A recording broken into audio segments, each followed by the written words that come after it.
রাসূল সাল্লাল্লাহু আলাইহি সাল্লামকে আল্লাহ রাব্বুল আলামিন কি মর্যাদা দিয়েছেন এবং মর্যাদার অধিকারী করেছেন তা আপনাদেরকে একটু সবিস্তারে বলার চেষ্টা করি। আল্লাহ হচ্ছেন স্রষ্টা, নবী মুহাম্মদ রাসূলুল্লাহকে সম্মান দিয়েছেন সৃষ্টির শ্রেষ্ঠ এবং উত্তম চরিত্রের অধিকারী বলে ঘোষণা দিয়েছেন। সুমহান মর্যাদার অধিকারী করেছেন। শুধু তাই নয়, দুইটি জাহানের বাদশাহ হিসাবে ওনাকে সম্বোধন করেছেন।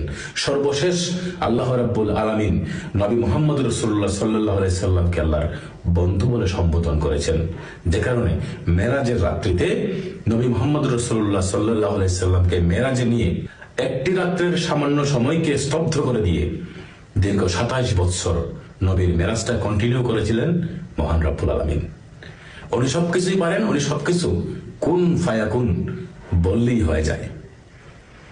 যখন মেরাজে নিয়ে গেছিলেন নবীকে, তখন নবীর পায়ের ধুলোর স্পর্শ দিয়ে আল্লাহর পবিত্র আরশে আজিমকে আল্লাহ রাব্বুল আলামিন পবিত্র থেকে আরো পবিত্র করে নেওয়ার জন্য নবীকে হুকুম করেছিলেন, বন্ধু জুতা খোলার কোনো প্রয়োজন নেই, এই জুতা পরা অবস্থায় আমার আরশে আজিমের সিঁড়ির গোড়ায় পা রাখেন।